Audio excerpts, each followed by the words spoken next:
The flight simulator room fell silent as the young pilot climbed out, his face pale, hands trembling. That was the 7th crash in 3 days. 7 of the Air Force's best young aviators, all with perfect records, all unable to land the scenario the instructors called impossible. The simulation was based on a real incident from decades ago, a catastrophic systems failure at 30,000 feet with 0 hydraulics and a dying engine. Nobody could solve it. Nobody except the quiet old man in the red jacket who'd been watching from the corner, the one the young pilots had been laughing at just an hour before, asking why some random grandpa was even allowed in their facility. But when he stepped forward and said in that soft voice, "I'd like to try," everything was about to change. He'd been coming to the base for weeks now, always in that same worn red jacket over a faded t-shirt, his white hair and beard making him look like someone's grandfather who'd wandered into the wrong building.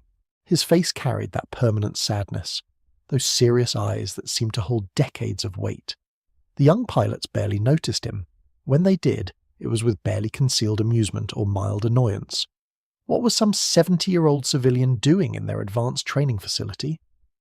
The base commander had authorized his presence, but nobody bothered to ask why. They were too focused on their own training, their own careers, their own futures. They didn't see the past standing quietly in their midst. The scenario had been created by the Air Force's top simulation engineers. It was designed to be unsolvable, a teaching tool about accepting impossible situations and knowing when to eject. The parameters were based on an actual incident from 1971, though the details had been lost to classified archives and fading memories. Complete hydraulic failure, port engine fire, starboard engine losing power, severe turbulence, fuel leak, and a full payload of ordnance that made ejection over populated areas unthinkable. The goal wasn't to land. The goal was to recognize the impossible and make the hard choice. Except someone had landed that plane in real life. The engineers just didn't know who or how. Lieutenant Morrison was the best of the young group, top of his class at the academy, reflexes like lightning, book knowledge that impressed even the veteran instructors. He'd gone into the simulator confident, almost cocky. 15 minutes later, he'd crashed into a simulated mountainside. He came out shaking, insisting the scenario was rigged, that the physics were wrong, that no human could compensate for that many simultaneous failures. The others agreed. They'd tried everything, every technique they'd learned, every procedure in the manual. Nothing worked. The plane was unflyable. That's what they told themselves. That's what they told each other. And that's what they were still saying when the old man spoke up. His voice was so quiet they almost didn't hear him. "I'd like to try." The room went silent for a different reason now. Lieutenant Morrison actually laughed, though it came out harsh and bitter. "Sir, with all respect, this is a military training simulator." The old man just looked at him with those sad, serious eyes. "I know what it is, son." Morrison glanced at his fellow pilots, at the instructors standing near the control panel.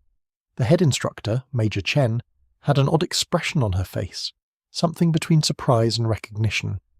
She'd been on base longer than the others. She knew things. She stepped forward and said quietly, "Let him try."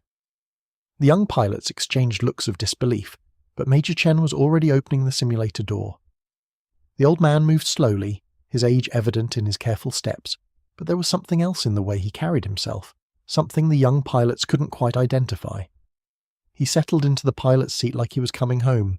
His hands found the controls without looking, muscle memory from decades ago guiding movements these young aviators had never seen. Major Chen initiated the scenario. The simulator lurched. Warning lights blazed across the panel. The artificial horizon spun.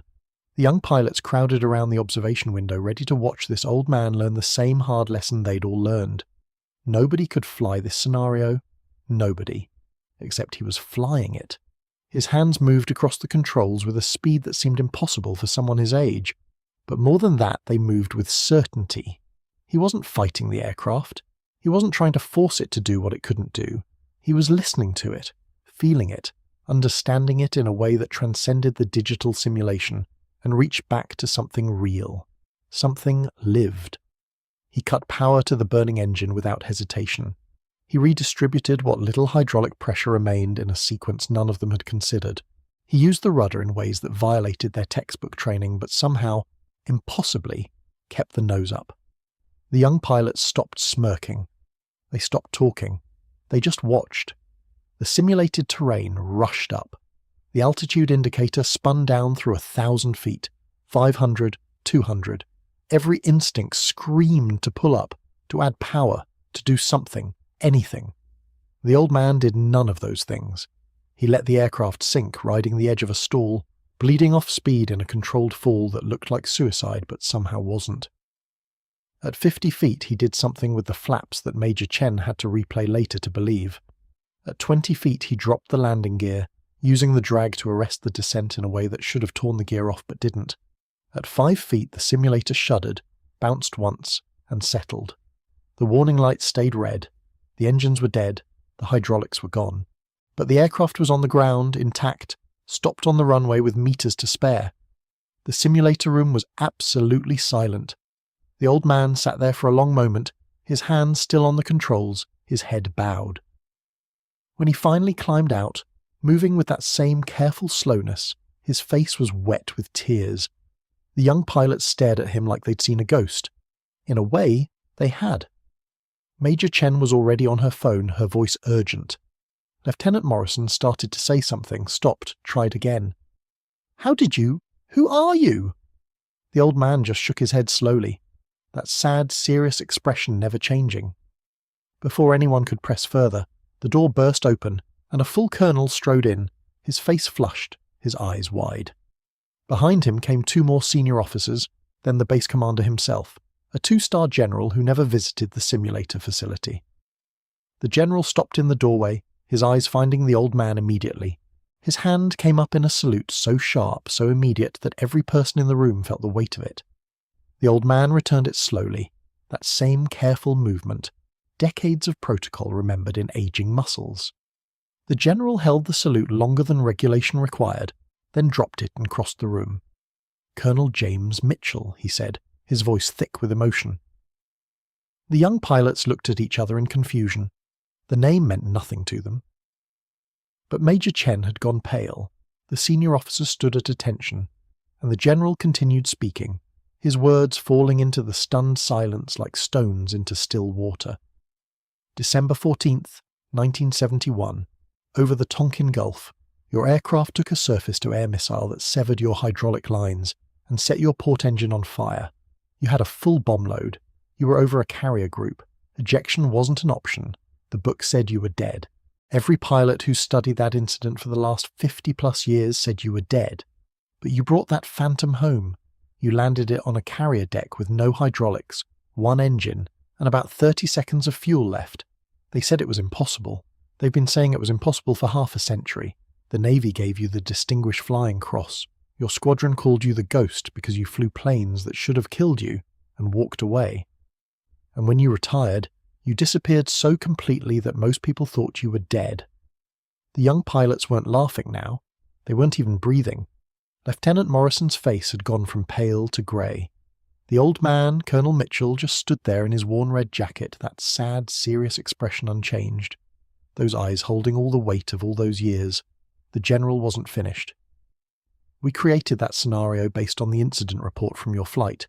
We've been using it for 15 years to teach young pilots about impossible situations, about knowing when to eject, about accepting that some things can't be done. We never knew how you actually did it because the details were classified and you never talked about it. The engineers tried to recreate it from the data. They thought they had it right. Apparently they didn't get it quite right, because you just flew it like it was a Sunday afternoon training run." Colonel Mitchell finally spoke, his voice still that same quiet tone that made people lean in to hear. It wasn't a Sunday afternoon. His hands were shaking now, the tremor of age and remembered fear combined. "I had a weapons officer in the back seat, Lieutenant Danny Reeves, 23 years old, married 3 months. I could hear him praying on the intercom. I couldn't eject him over the carrier group. I couldn't let him die because I gave up, so I didn't give up. I listened to what the aircraft was telling me. I stopped trying to fly it the way I'd been taught, and started flying it the way it needed to be flown. And I got lucky. The luck part mattered. The skill part mattered. But mostly I just refused to quit on Danny." The general nodded slowly. Lieutenant Reeves went on to fly another 100 missions. He made captain, then major, then colonel. He retired in '98. He's living in Florida now with his grandchildren. He still tells people about the pilot who refused to let him die. The young pilots were openly staring now, their earlier arrogance completely evaporated. Colonel Mitchell looked at them, really looked at them for the first time. You're all good pilots, better trained than I ever was, faster reflexes, more knowledge. But you're flying with your heads, with your books, with your procedures. That's good, that's important. But when everything fails, when the impossible happens, you have to fly with something else. You have to feel the aircraft.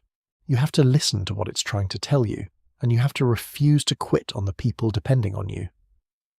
Major Chen stepped forward. Sir, I apologize. We should have introduced you properly when you first arrived. We should have told them who you were. Colonel Mitchell shook his head. No, this was better. They needed to learn this lesson without knowing. They needed to see that the old man in the corner might know something they don't. That age and experience matter. That respect isn't just about rank or youth or perfect simulator scores. It's about what you've done, what you've survived, what you've learned in the moments when everything went wrong and you had no choice but to figure it out or die. The General placed a hand on Mitchell's shoulder. We'd like you to stay on as a consultant. Help us redesign the scenario. Teach these young pilots what you know, if you're willing. The old colonel looked around the room, at the young faces watching him with new eyes, at the senior officers standing at attention, at the simulator that held the ghost of a moment from 50 years ago when he'd refused to accept the impossible. His sad, serious expression finally shifted just slightly, the ghost of a smile touching the corners of his mouth. I'm willing, but only if they stop calling it the impossible scenario. Nothing's impossible. Some things are just really, really difficult, and sometimes you have to be willing to break every rule you've learned to do what needs to be done. Lieutenant Morrison stepped forward, his earlier arrogance completely gone, replaced by something that looked like awe and shame mixed together. Sir, I apologize for how we treated you, for not showing respect. Colonel Mitchell looked at the young lieutenant for a long moment. You didn't know. Now you do. That's how learning works. But remember this. Every person you meet, every old veteran you pass on the street, every quiet stranger in the corner, they all have a story. They've all done things, survived things, learned things. You never know who you're dismissing when you judge by appearances. I'm just an old man in a red jacket, but I'm also the pilot who landed the impossible, and there are thousands like me out there, carrying their own impossible stories, their own hard-won wisdom. Show them respect. Listen to them. Learn from them, because someday you'll be the old man in the corner, and you'll hope the young pilots have the wisdom to listen. The base commander announced that Colonel Mitchell's story would be added to the official training curriculum. The simulator scenario would be updated with his actual techniques, and his name would be placed on the wall of the facility alongside the other legendary pilots who'd shaped Air Force aviation. The young pilots lined up to shake his hand, each one mumbling apologies, asking questions, seeking wisdom from the man they'd dismissed an hour before. Colonel Mitchell answered them all patiently, that sad, serious expression back in place, but something lighter in his eyes now, some burden shared, some knowledge passed on. When the room finally cleared and it was just Mitchell and the General, the old pilot looked at the simulator one more time. I dream about that day sometimes, about Danny praying, about the carrier deck rushing up, about all the ways it could have gone wrong. The General nodded, but it didn't go wrong. You made sure of that. Mitchell shook his head slowly. I got lucky. The General smiled. Lucky pilots are the ones who refuse to quit. You taught that to a generation of aviators without even being here. Now you can teach it in person. The old colonel nodded, pulled his red jacket a little tighter, and walked out into the afternoon sun, his shadow stretching long behind him, carrying 50 years of impossible moments and the quiet dignity of a man who'd never stopped being a pilot, even when everyone else had stopped seeing him as one.